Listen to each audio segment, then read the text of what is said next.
The first one is the border. She was the border czar. They can't memory hole that. She owns absolutely all of the chaos and misery and crime and economic harm that has been done by the Biden-Harris open border. The second one, and this is also new, we couldn't hang this around Joe Biden, is California.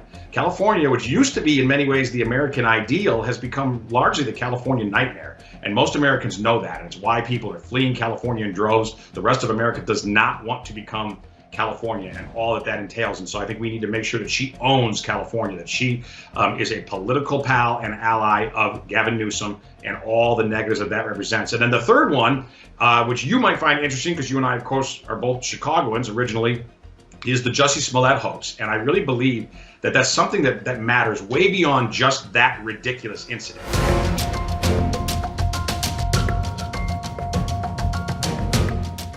There are reports that say that you have the lowest approval rating of any vice president. Well, there are polls that also say I have great approval ratings. Swing voters don't like Harris.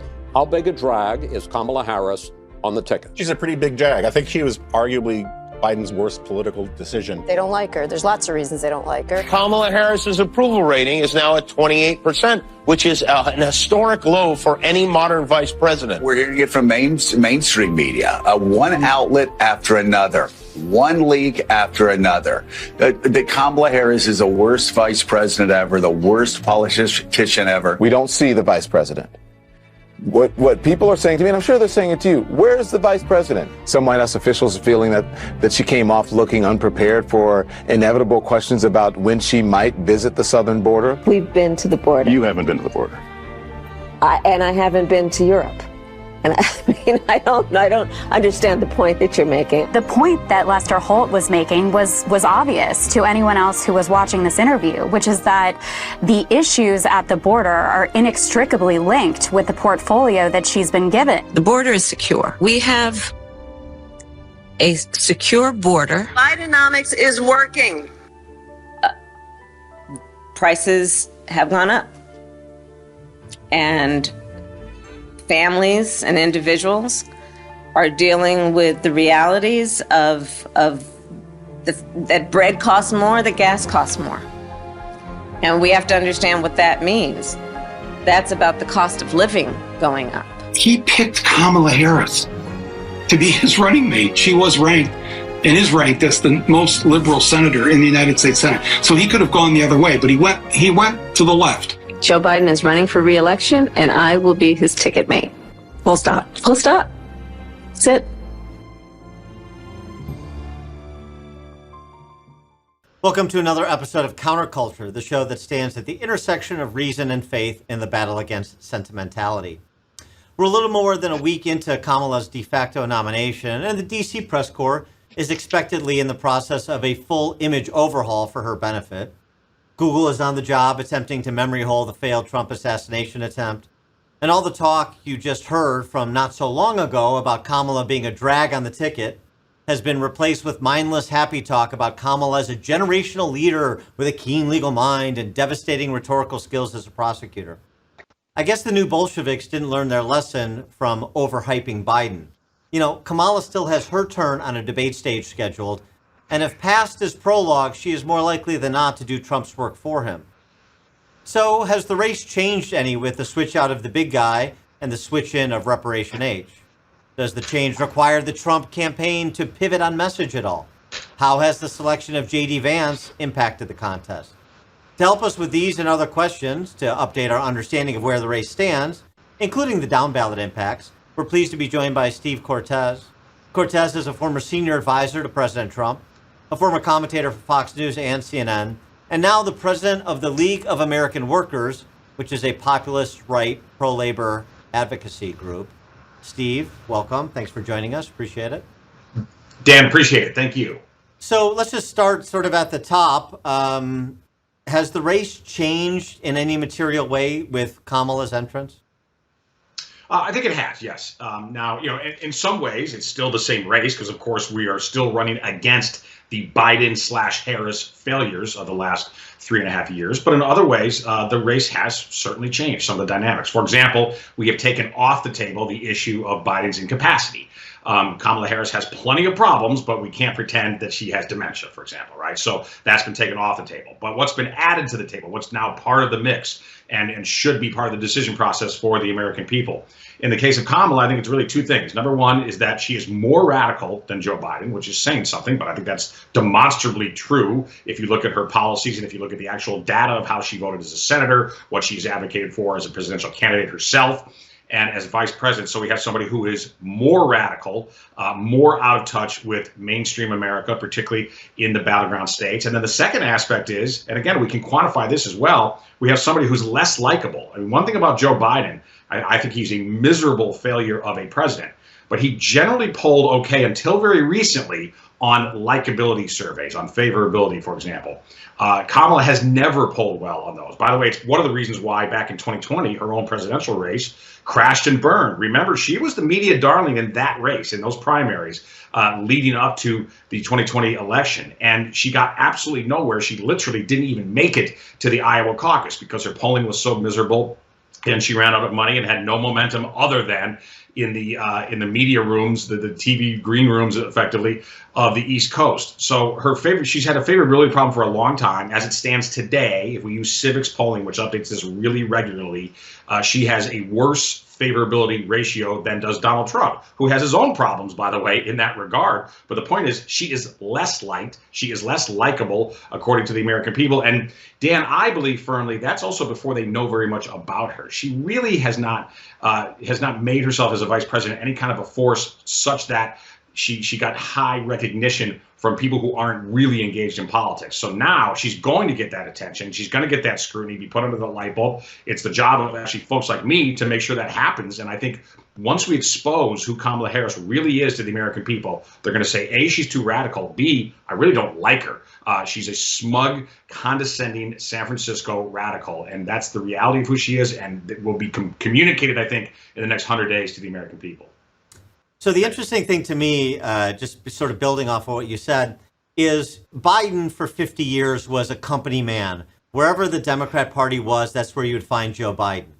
The problem Kamala has is she doesn't have that much longevity, so she could point back to more moderate statements she's made on other issues. I think she's a cipher the way that Biden is. I don't think she's a philosopher. And you see it every time she tries to sort of wax philosophic. It's a word jumble that's worthy of Joe Biden. I mean, it's a mess. She's not a deep thinker. She's a cipher. The problem is, for her time on the national stage, and even at the state level as AG of California, the party has been taken over by the new Bolsheviks, and so she has been a company woman to a party that is dominated by cultural Marxists. And so she's been, hard left position on everything from reparations to abolishing ICE to defunding police and the range of other issues here. Right. And she just doesn't have anything to point to say, well, I'm a moderate. I have this background the way that Joe Biden did. And I think it makes it really difficult for her. The part of it is what you just said, which is the more people saw her when she ran for president, the less they like her. And I think the more people are reminded about what they saw over the last 4 years during her time in the national stage, 5 years during her time in the national stage, I think this honeymoon period where she's getting the hagiographic coverage from the DC press corps trying to reinvent her for her, I mean, I think that's just going to dissipate. So she is so far out of step with the center cut of the American electorate on policy, and she doesn't really have anything she can point to that moderates that at all. And then the inauthentic, sort of patronizing and really nasty aspects of her personality, especially against Trump, I think he has an, sort of uncanny way of bringing out your worst qualities when you face off with him on a national stage, the way that she will have to. Right. I think you make excellent points. And again, I'm not saying this to in any way praise Joe Biden, because I think he has been an absolutely miserable president. But he did have some political skills, to your point, were built up during his half century plus in Washington, D.C. He was elected to the Senate in 1972. And you're right, the Democrat Party was incredibly different, of course, in the 70s and 80s and even into the 90s. For example, he was known as being an incredibly tough on crime senator back when that was popular among Democrats in the 90s. And he also was reasonably skilled at conveying this ridiculous image of lunch bucket Joe from Scranton. Now, that was a complete myth, of course, particularly in recent years, but nonetheless, he enjoyed some of that legacy bias within the electorate. And to your point, there's none of that with Kamala Harris, right, who has come of age politically both in a geography, meaning California, and in a time where the Democrat Party has been absolutely dominated by radicalism. And so it's all that she is known for, and quite rightly, by the way. I mean, this is her record. So I have to say this, in some ways, as somebody who's been working for the election of President Trump, in some ways you're bummed because you feel like you've established a body of work. We had pretty significant battleground state polling leads over Joe Biden. So it's a bummer to lose that opponent, right, who you feel relatively confident that you're beating. But on the other side, I will tell you this, in terms of video clips, which is someplace where I live a lot in terms of creating content, myself, and also identifying content from candidates that is either helpful to my guy or hurtful to the other guy. When we look at the content that is out there, the clips of her saying the most radical things imaginable, it's a bounty. I mean, there's almost too much to figure out, okay, which ones are the very most effective ones.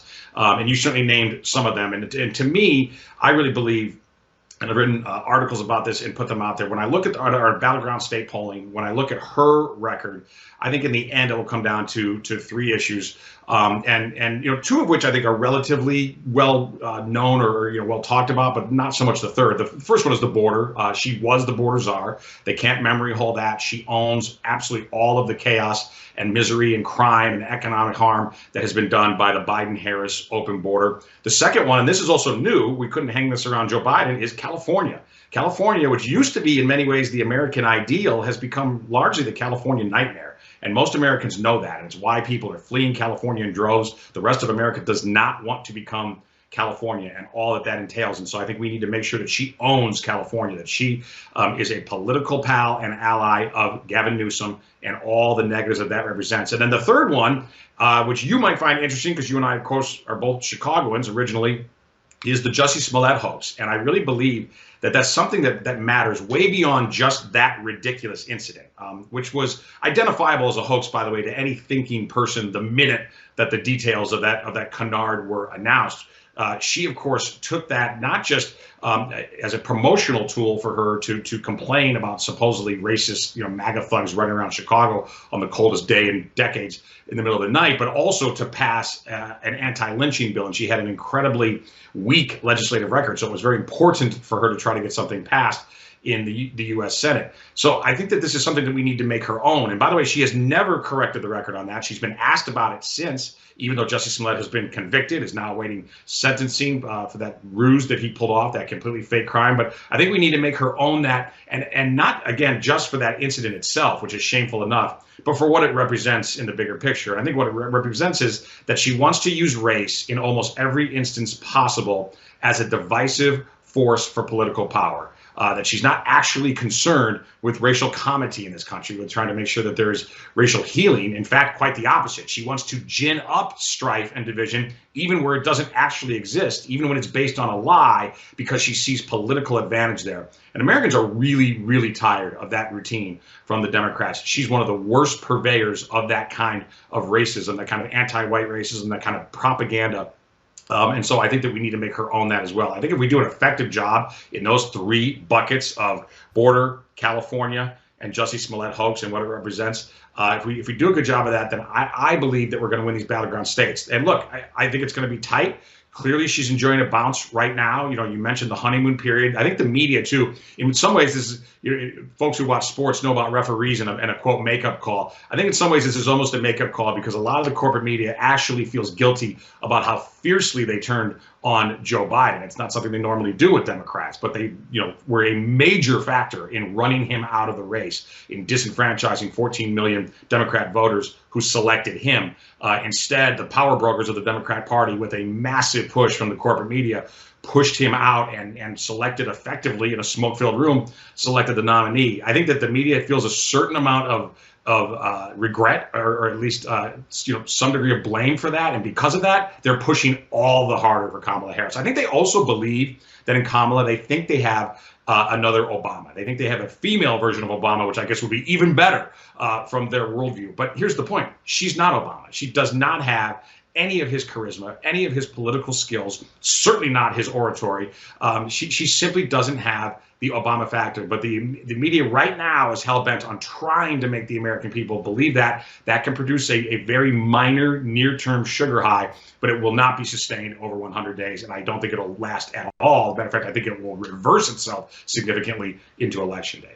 Well, the other thing is, as we played at the top here, is that in terms of the D.C. press corps regretting things, they regret that they made her an object of ridicule. I mean, up until recently, she was an object of ridicule on the left. Parodies of her speechifying on The Daily Show, and people as recently as the end of last year, should Biden replace Kamala as his running mate? Kamala, is a weight on the ticket, and so on and so forth. And now, they've got to polish her up and present her as this, as I said, generational leader, this young upstart who's bringing new energy and vitality to the party and so forth.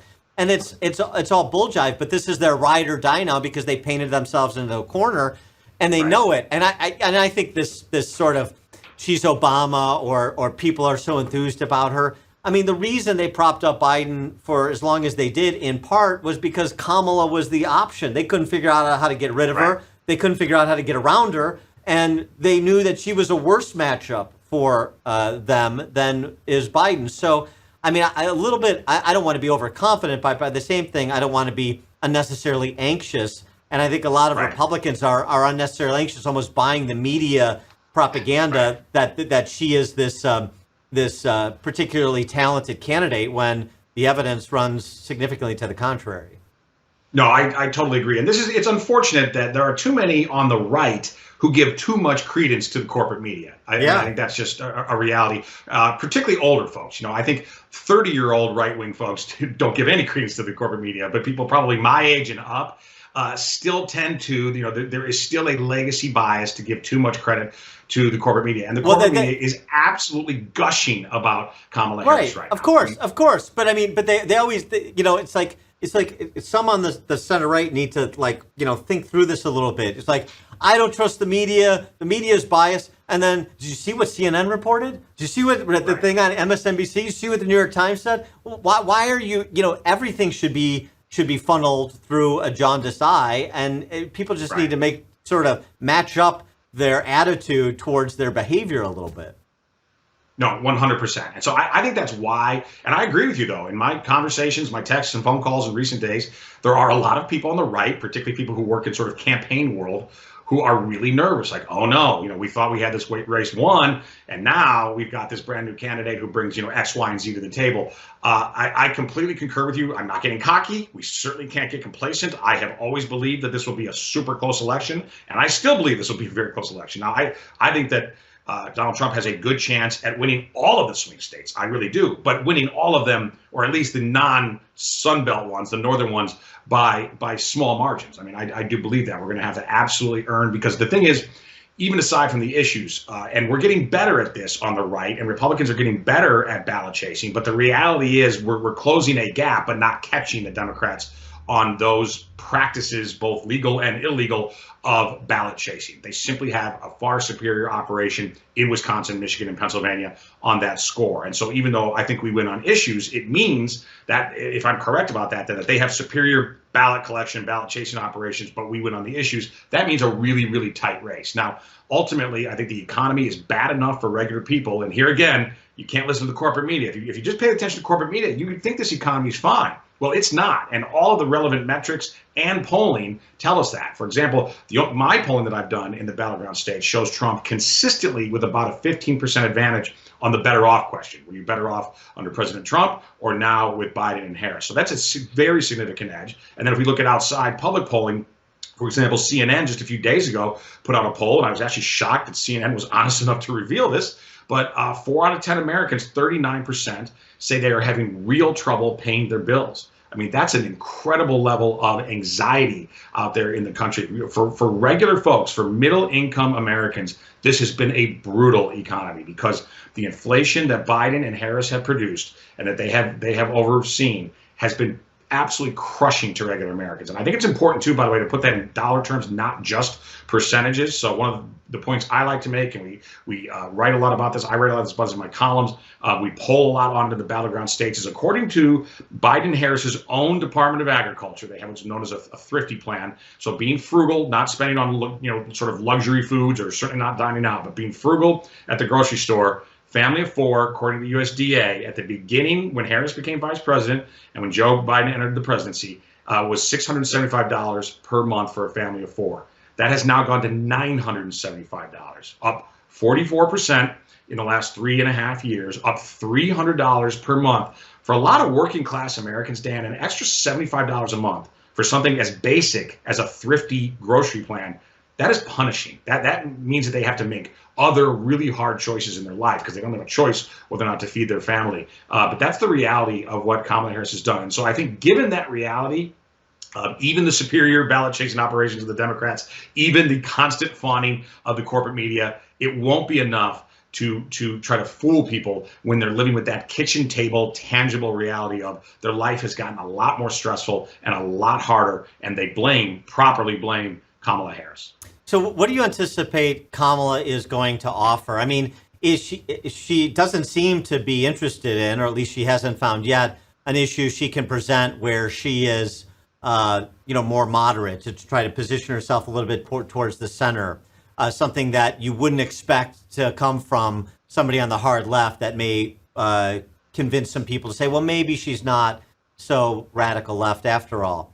We haven't seen that. So one is left to believe that they are going to run this base plus election, that it's going to be the Olympic opening ceremony coalition of the Democrats, basically, the American version of that, and they're going to rely on their superior machinery to turn out a higher percentage of their vote than Trump can. But with the enthusiasm deficit that they're facing, I just don't see how that's enough. There has to be some, maybe it's just an identitarian message of we're going to make history, the first woman president. I don't know. That seems to have lost some of its luster too. I just don't see something where that Kamala has where she can run with it to sort of help in that rebranding process. Right. And if she can't rebrand, if it is this base plus election and they're relying on their machinery versus the Trump enthusiasm at the grassroots level, I don't think they can win that race. Right. No, I agree.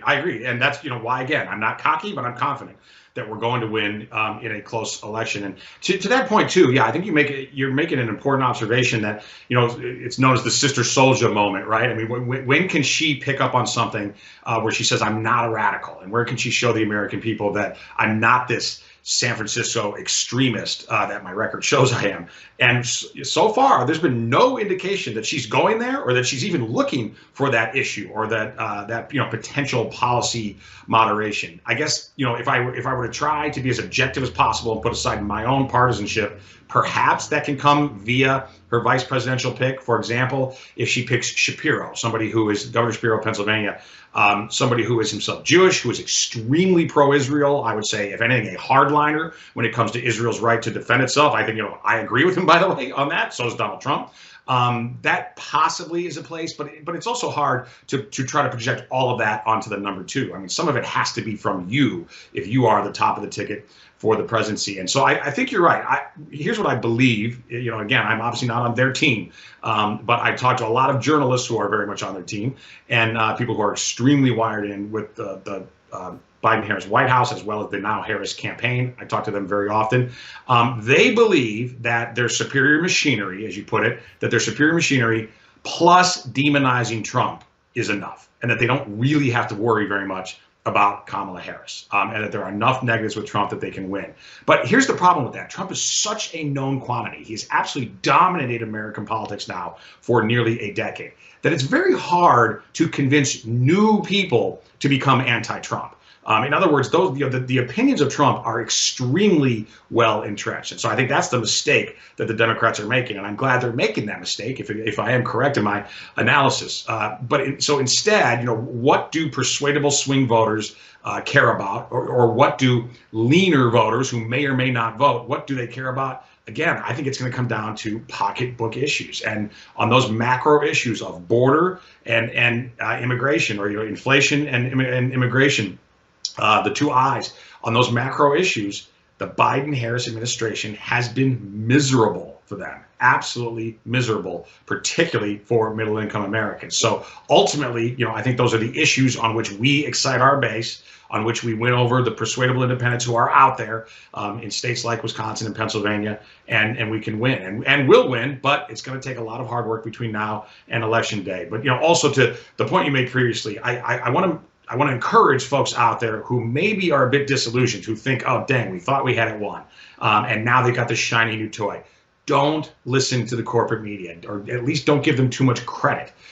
Yes, they are engaged in an intense propaganda operation right now to try to pretend that this is the second coming, or Obama 2.0, or some generational transformational opportunity in Kamala Harris. They are trying to sell that, but there's no indication yet that the American people are going to buy it. In the past, they have firmly rejected Kamala Harris. Again, I point back to that 2020 experience. She was absolutely the toast of the town. As a senator from California, she had tons of money. She had all of big tech behind her. She had all of Hollywood behind her, which are the two real power centers, of course, not just in California, but in a lot of ways in America, fully behind her. She had a fawning corporate media back in 2020, and she got nowhere among Democratic voters, by the way. Right. Among voters who are to the left of the electorate in general. She got nowhere with black voters, right? Even though she strongly identifies as black. I mean, and is of course partly black, but doesn't talk very much about her Asian ancestry. Seems to only focus on the black part,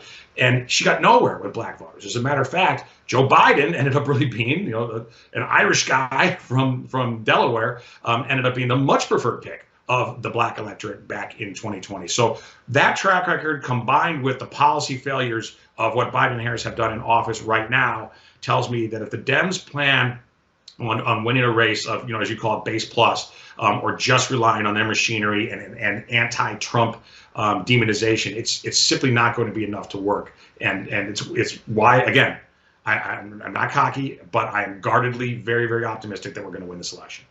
What, if anything, have you seen from the polling you've done in terms of down ballot drag? Because part of what Biden was saying when he was trying to prop himself up and his surrogates were is that the Dem senators in the contested races in the contested states, they're doing fine. Most of them are in the lead against their Republican challengers. I'm not. There's no evidence I'm a down ballot drag. The polls have sort of stabilized after my poor debate performance, and you don't see any more attrition. And frankly, the polling with Kamala is about where it was with Biden. And so, right. Do you see any potential for down ballot drag? Do you think that she has the possibility of being more of an anchor for candidates down ballot than was Biden? Oh, I definitely do. And that's another reason that I'm actually excited. As I said, there are reasons to be, for those of us on the right, there are reasons to be disappointed, right? That we lost an opponent that we thought was weak and that we, were confident we were beating relatively soundly. So there are reasons to bemoan that fact. But then there are also other reasons to be excited about having Kamala Harris as our opponent. And this is one of the critical ones. Because we did see, and I've been polling this extensively in the battleground states, every battleground state that has a Senate election, for example, every one of them, Trump winning, and then the Democrat winning quite handily, actually, in the Senate race. And we don't know for sure what was causing that chasm, that opening there. I believe personally that there are a lot of folks who, even if they weren't consciously doing it, were basically self-balancing their ticket and saying, well, I want to elect Trump, but I don't really mind this Democrat senator, either incumbent or challenger, and I'll sort of self-balance my ticket. As the Democrats, though, under Kamala Harris, get identified as a far more radical party than they were known as even just a few months ago, I think, to a lot of people who aren't intensely involved in politics. Remember that most of the people who will see this podcast are probably very highly informed voters, people who are very into politics, and they'll say, what are you talking about, Cortes? A lot of regular folks, politics just isn't that important to their lives. It really isn't, to lower information voters. And to those people, they may have bought the myth that Joe Biden, again, is Lunch Bucket Joe from Scranton, PA. He's not that crazy. He's not that radical. It's impossible to sell them, though, on that image, on that myth, with Kamala Harris, with a San Francisco liberal who says it shouldn't be illegal to cross the border and who says fracking should be illegal. So, I mean, think of that. So oil extraction, illegal. Crossing the border, not legal. Legal. It's fine to do. And this is why you saw out of the gate Dave McCormick, the Republican candidate for Senate against Bob Casey in Pennsylvania, his first spot when it was clear Kamala was going to be the nominee was tying Bob Casey to Kamala Harris. They weren't doing that with Joe Biden. Right. Correct. And I would encourage all of them to do the same. I think you're exactly correct. And McCormick has certainly got a lot of attention, at least on social media. I'm not sure about in the regular legacy media, but continue to hammer those points home. And if we can reveal to people, we're not trying to convince people something that's not true. If we can simply reveal the truth of just how radical the Democratic Party is, and that it's not their parents and grandparents' Democratic Party. This is a Kamala Harris, Gavin Newsom, California Democrat Party. If we can do that, then I think we start to get a lot closer in those down ballot races, and that could be pivotal for both the Senate and the House. Now, look, the Senate, it obviously looks like it's going to be a Republican pickup because West Virginia is basically automatic. So, right, that gets us to a tie, and then we have to win one of the other winnable races. So I'm reasonably confident that we're going to win at least one, if not possibly two or three of those. But to me, the tougher sale, actually, the tougher sledding ahead is on the House side, right, where we have an extremely thin margin. The Democrats have done a better job of fundraising. The Republicans have been very disputatious, to say the least, on our side of the aisle in terms of the Republican caucus without Kevin McCarthy as the speaker. And I know folks had a lot of legitimate reasons to dislike him as speaker, but he was an amazing fundraiser, very good at the machinery of winning elections. That's going to be tougher. Now, I think it's winnable. I'm not trying to be pessimistic here. I think it's absolutely possible to get the House, but that's also, again, where Joe Biden retiring, not from office, which of course he should, but retiring from the race might be very helpful to us. And having Kamala Harris as the standard bearer, as the face, as the policy front for the Democrat Party might be very helpful in winning some of those races. So I'm getting more encouraged. I frankly wasn't very encouraged about down ballot with Biden at the top of the ticket, mainly because of the polling that we're doing. But I'm very anxious. We're in the field right now, by the way, polling a lot of these exact issues. So I'll have more information on this and more data, more numbers actually to share soon. But in terms of my thesis, yeah, I'm with you. I'm firmly of the belief that this can really help the down ballot situation. Let me get your reaction to another thesis. It's a simple one. Whoever talks the least between Trump and Kamala wins. That's fascinating. Well, it could be. Look, you've got to. Look, as much as I admire President Trump, I was honored to work directly for him through much of the last 7 years, and I'm working indirectly for him now, meaning I'm trying to help his candidacy as much as I can. So as much as I admire him, I'm very cognizant of his problems in terms of favorability, right? And that he has extremely high negatives. But who has higher negatives? Kamala Harris. And so you're right. In some ways, this could be who ticks off fewer people, fewer voters in America, and that's not a strategy, obviously, but it could be the inevitable decider, the determinative factor on who wins this race. Yeah, it's an interesting take. Well, the idea is whoever it's a referendum on is in the weaker position. I mean, Trump, you're selling past the close. To your point about the hardened opinions of him in the minds of virtually every American, even though some have moved but they've moved because the other side is such a cluster, and because they're disenfranchised from their otherwise party of affiliation for a variety of reasons. So let them fight it out amongst themselves, and the more Kamala talks, particularly in an unscripted environment, the more loosey-goosey it gets, the more weird it can get quickly. And I just think that, not that I don't want Trump to do his rallies or campaign from the basement, but the less he says, the more it's about the incumbent administration, and the more that redounds to his and Republicans' benefit. No, listen, it is a good point. And, as I said, the American people generally, people who aren't highly politically attuned, they don't know that much about Kamala Harris. So I think you're making a very valid point that once they see her word salads, and hear her talk, in a way that a 3-year-old wouldn't understand or talk like, that will be revealing and will expose exactly who she is. So I think there's definitely something to that. And the other issue I would tell you here, too, to connect this to world events is things are getting very, very hot in Israel, even hotter than they already were, right? Particularly as it pertains to Lebanon and the potential reality that Israel could very soon be fighting effectively a 2-front war, both in the south and the north. That matters a lot to American politics because the American hard left has become virulently anti-Semitic, anti-Israel, and pro-Palestinian, pro-Gaza. If that war gets even more intense, particularly as college kids are going back to campus, I've not heard anybody else mention this. But think of, the most intense part of our election race, of course, is as American universities are starting school again. If we start to see some of the nonsense and the extremism and the violence and the hatred of Judaism, of America, of Israel, if we start to see that on college campuses in a serious way and see a fracturing on the left, which could be exacerbated, by the way, if Shapiro is, in fact, the vice presidential nominee. To that point, I think the best political strategy for the right, for the Trump campaign and others, is to say very little and just allow that extremism to play out. We might see some of it play out, by the way, at the Democratic convention. We'll see what happens there. I expect that's going to be, I'm going to be there, by the way. I'm going to be doing some media. Hopefully I don't end up in the middle of any crazy extremist rioting out there, but it could start then. But I don't think people are paying attention yet to the university aspect. So if things accelerate in Israel, which it looks like they're going to, which is awful, right? I mean, nobody wishes for that. But it looks like things are going to accelerate and get more volatile and more violent over there, particularly after this horrific attack killing children who were literally just playing sports. So if things do get more heated, more violent over there in Israel, I expect significant ramifications for the Democrat Party here, because this is an absolute wedge issue that really splits the left. The left that is normally pretty disciplined and pretty united can't stay that way on this issue, and it could be a hot one into the election. Well, I mean, the vandalism and the boorish behavior and the assaulting of police officers, as we saw outside Union Station during the Netanyahu speech.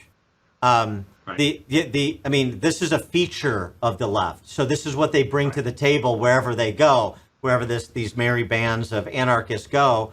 And that includes to Chicago for the DNC.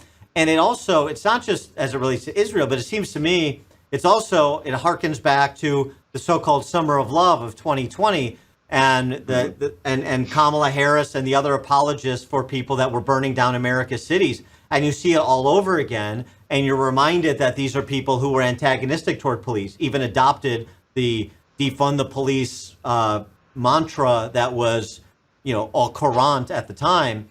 And you combine that with the lack of interest in national security vis-a-vis that welcome mat we call our southern border. And that really, being anti-law enforcement, I mean, you have and seeming to be an agent of chaos, an instigator of chaos. I mean, that would be a little bit of a 68 redux that would also put Kamala and the entire ticket in a difficult position, it would seem.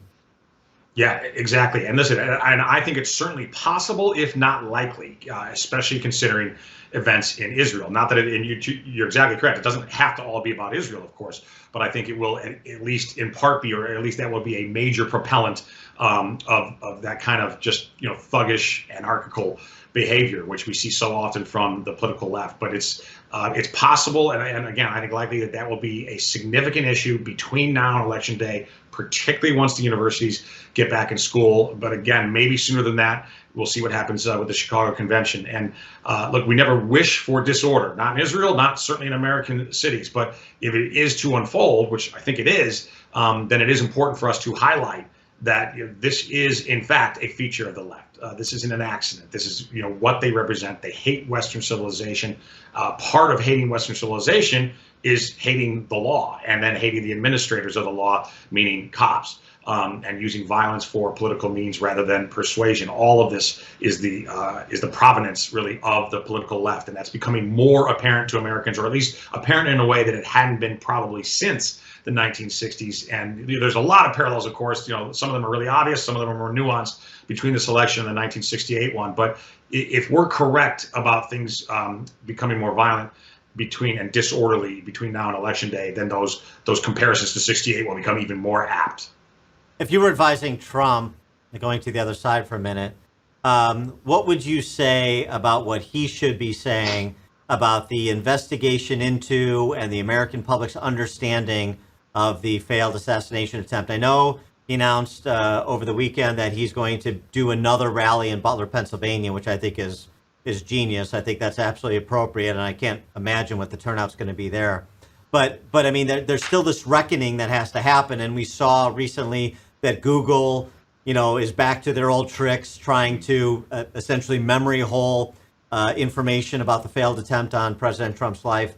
The testimony from Christopher Wray, not particularly comprehensive. Doesn't feel like this is going anywhere with any particular speed. How do you think the former president should play the controversy surrounding that day and that failed assassination attempt? Right. My recommendation would be to frame it as the worst and latest example of persecution against President Trump. But it's not the only. It is only the worst and latest, meaning that the ruling class in the United States, whether it's big business or the corporate media or the Department of Justice, the national security apparatuses, have been coming after Trump in ways that are totally unjust and dishonest ever since he got into politics. No, specifically, what am I talking about? Things like the Fine People hoax, the Russia collusion hoax, the ridiculous sham indictments of him in 4 different jurisdictions. Now ultimately leading to, unfortunately, a violent attempt on his life and actually shooting him. That this is a long line of very decided, purposeful, targeted persecution of President Trump. And to make the case to the American people that Trump himself has been totally upstanding and fierce in the face of this persecution, and that he's doing it for a movement, and that the movement has to have all of that bravery and all of that backbone as well, because it's not just that they hate Trump. They certainly do. They do despise him individually, but it's what he represents. And what I mean by that mainly is what he represents is a populist nationalism that is revolting, staging a political revolt against corporatism and globalism, which has been so punishing to regular Americans. But the ruling class has benefited so much from that corrupt system that they are certainly they're not going to acquiesce. They're not going to surrender over their prerogatives and their perquisites willingly. And they have chosen to engage in a sustained persecution of Trump that ultimately culminated in an attack on his life. And I think he should continue to talk about it in that context, because you're right. It's as wonderful as those images were of Trump pumping his fists and reassuring the American people, even as he was bleeding from his head from a gunshot. The reality of the digital world that we live in is folks might forget by the time we get to Election Day, might forget about those images, might forget about the patriotism they felt, about the defiance he showed, that he literally stood up, not just to the political opposition, but stood up to a bullet and persevered. So I do think it's important for Trump himself and for those of us who are supporting his candidacy to remind people in appropriate and powerful ways about what has happened to him and what happened to him in that field in Pennsylvania. And we need to remind them of that all the way into Election Day. One more wild card, and I don't know exactly how much of a wild card is. It's probably going to be difficult until we get closer to the date and people refocus, because obviously there's been so much that has occurred in the last couple of weeks. But September 18th, he still faces a sentencing in Manhattan.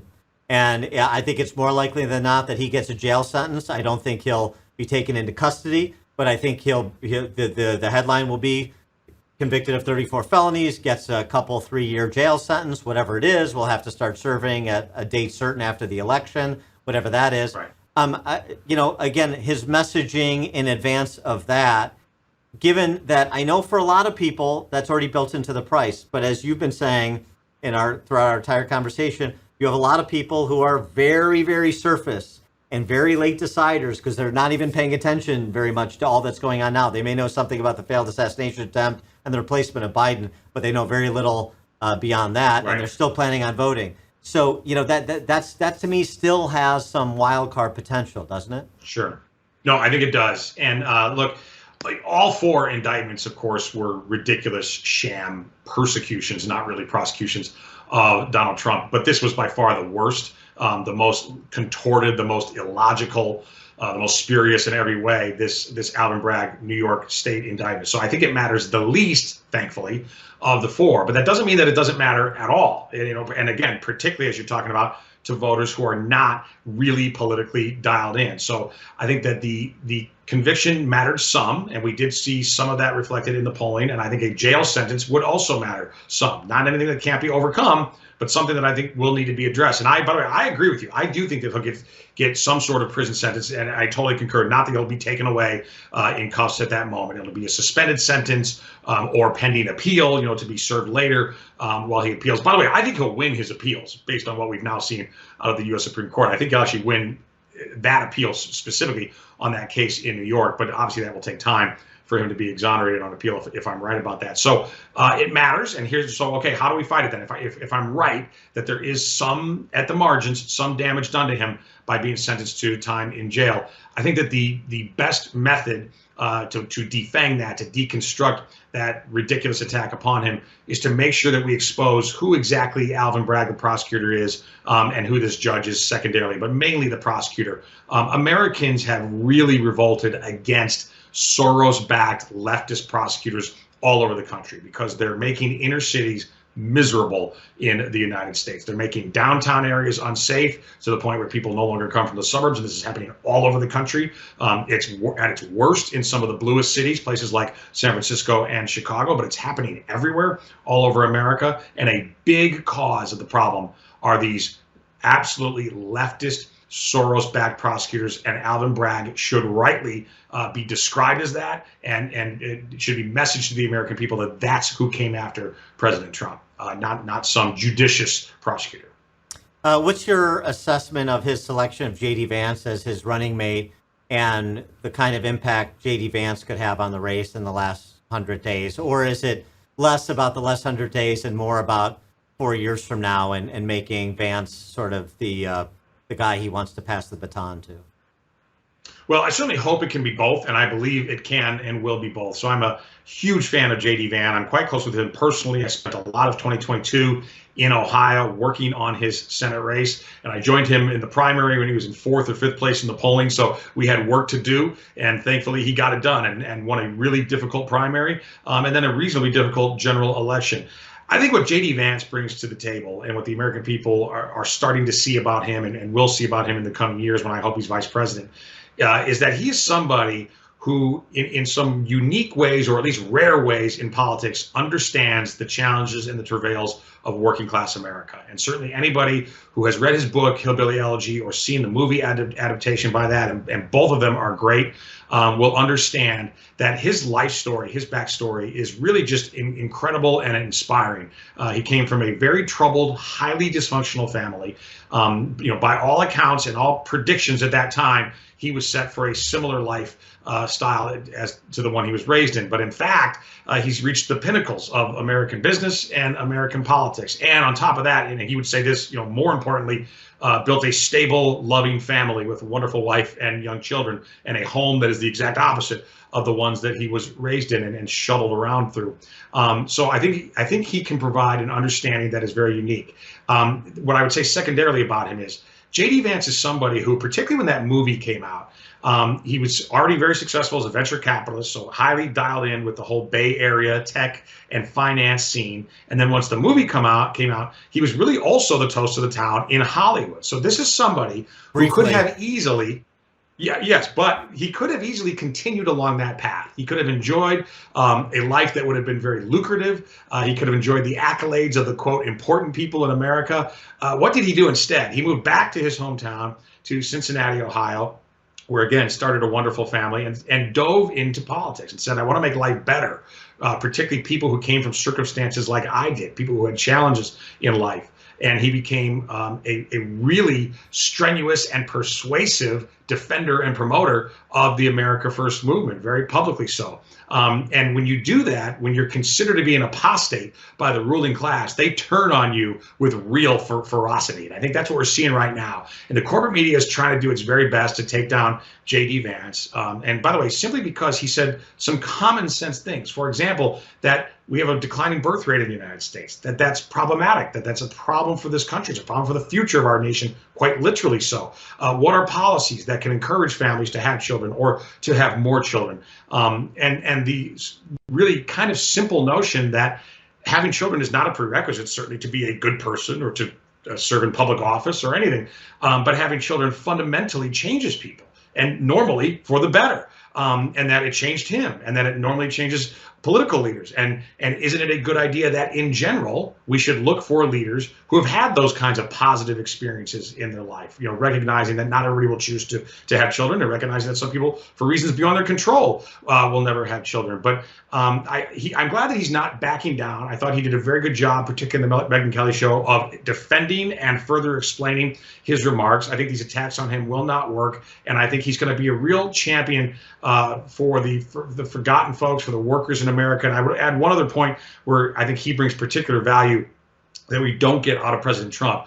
Because he's a veteran, because he was a Marine, somebody who was deployed to Iraq, the fact that he believes in a foreign policy of realism and restraint, and he's been perhaps the most outspoken person in Washington, D.C. against the Washington war machine, particularly as it relates to Ukraine. I think he brings an authenticity and a voice there that is really, really significant. And as vice president, and then I hope as president, starting in 2028, he can really, you know, fundamentally change this country for the better and make sure that we are no longer borrowing money to send overseas, or certainly sending American young men and women overseas to be involved in interventions and wars that do not serve America's national interest.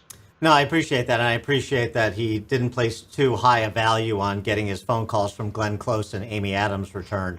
But, right. But what about last week, though, his failure to be present for the Netanyahu speech? Was that a mistake?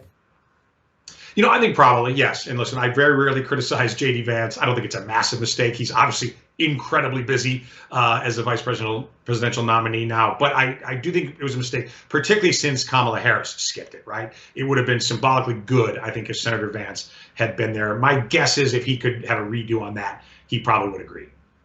He is Steve Cortes, former senior advisor to President Trump, now the president of the League of American Workers, a populist, right, pro-laborer advocacy group, that is, not pro-labor, pro-laborer. Steve Cortes, thanks so much for joining us on this episode of Counterculture. Really appreciate it. Dan, appreciate it. Love your show. So it's certainly an honor to be a guest on a show that I always watch very, very fervently. Thank you. Please like this video and subscribe to this channel if you haven't already. And please leave a comment in the comment section. We'd love to hear your thoughts.